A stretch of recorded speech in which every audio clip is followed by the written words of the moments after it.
Hey, good morning, YouTubers. All right, I had recently got a message from a subscriber asking me to do a few more or do some more cooking videos. So I think what I'm going to do today, because wife wanted a cheeseburger today, and we were going to go get that. We've got a couple places we like to go get those from. But I believe what I'm going to do is go ahead, pick up the meat myself. I'm going to grind my own meat, which I prefer to do when I make my burgers, and do them here on my grill and take you guys along for the ride. We're going to head over to Texas side, across the bridge here, and go to Brookshire Brothers. They seem to have a better selection of beef. So what I'm going to do is I'm going to get, I like to find beef ribs, boneless beef ribs. They seem to have a lot more flavor to me.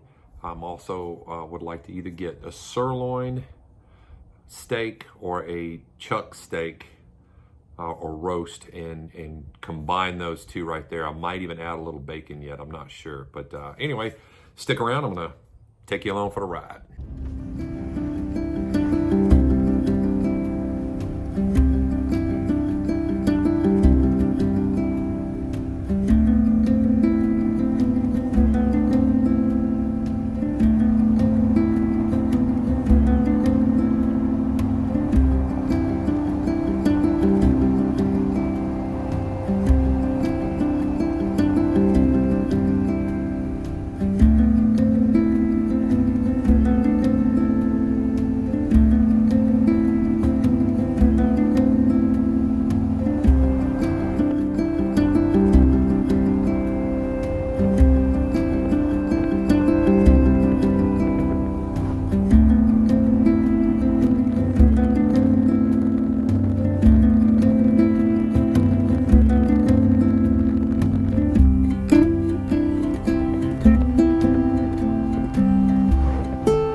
All right, here's what I went with.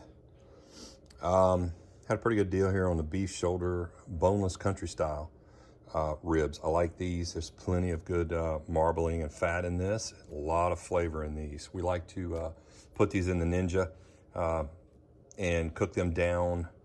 And they're just, it's a strong, good, hearty beef flavor in these. These are fantastic for that.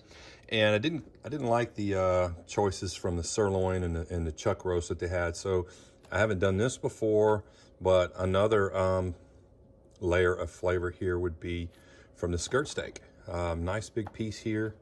Looks like I got almost 3 pounds here with the beef ribs, and about 1.5 pounds here, 1.22 pounds of the skirt steak. I'm gonna cut these into slices so that they'll go down into the mixer, the grinder, easier. And of course these ribs are already cut perfectly for that. So here we go. All right, pretty much got an equal amount. I went with the fajita meat and the beef ribs here. So got an equal amount, both pretty good fat contents. I was gonna add some bacon to them, but I think I'm gonna hold off on the bacon. I think there's plenty of fat here, help these burgers really stick together there. So we're gonna go ahead and get grinding.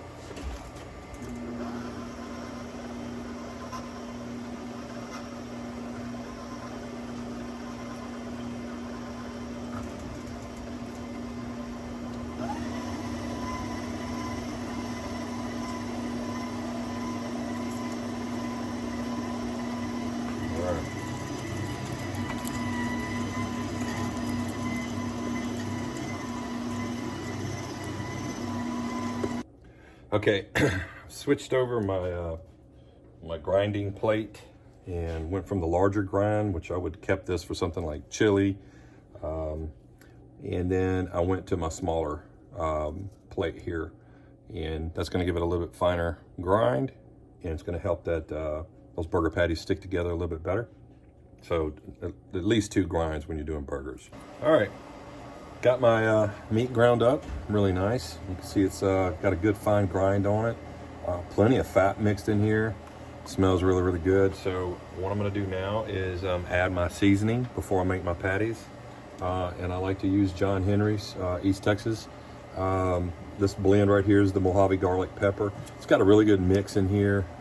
The salt, pepper, and garlic's really all you need, but I like this adds a little bit more seasonings to it. So a little sugar in there, bell pepper, parsley flakes, some onion and everything. A few other spices in here and stuff, and then I'm also going to add a little extra ground black pepper to it. So, and it's a coarse grind here, but anyway, these are the seasons I like to use, and then I'm going to hand mix them and then form them into patties. All right, like I said, got my seasoning in there. As far as amounts, totally up to you. Depends on you know, how much seasoning you care to have in yours. Some people don't like a lot, some people like a lot. It just depends.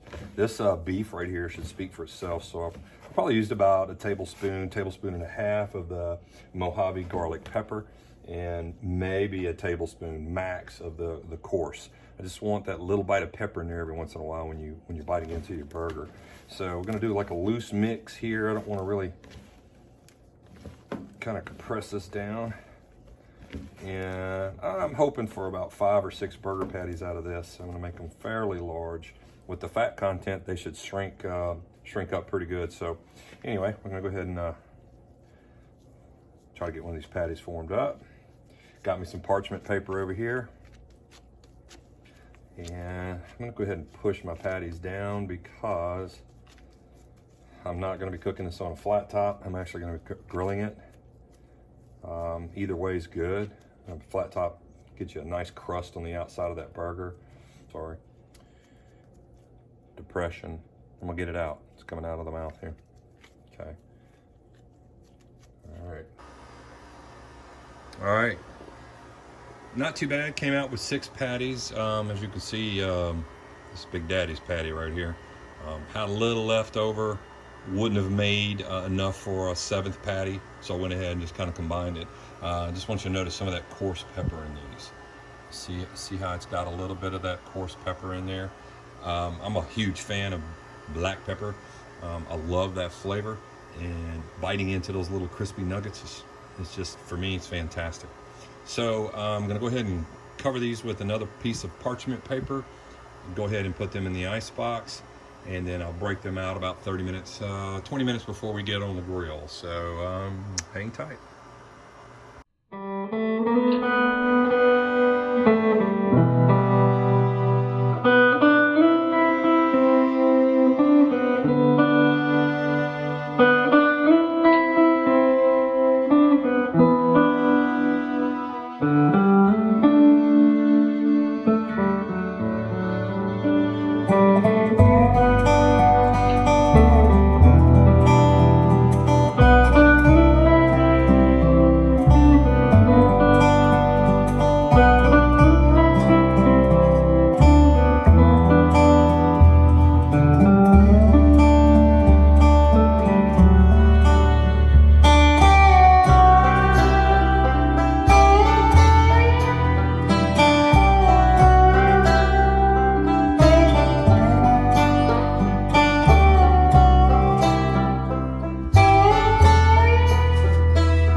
All right, last night we grilled those burgers. We had some guests over, so I really didn't get to give the blow by blow, if you will, of how the burger came out, but it did come out fantastic. very evenly cooked. The flavor was amazing. Highly recommend it. If you have the time and the equipment to do it, I would recommend grinding your own meat. Sometimes you can find really good deals on beef, and you can grind it yourself and make whatever flavors you want. So give it a try. Like I said, the burgers turned out fantastic. Thanks again for watching.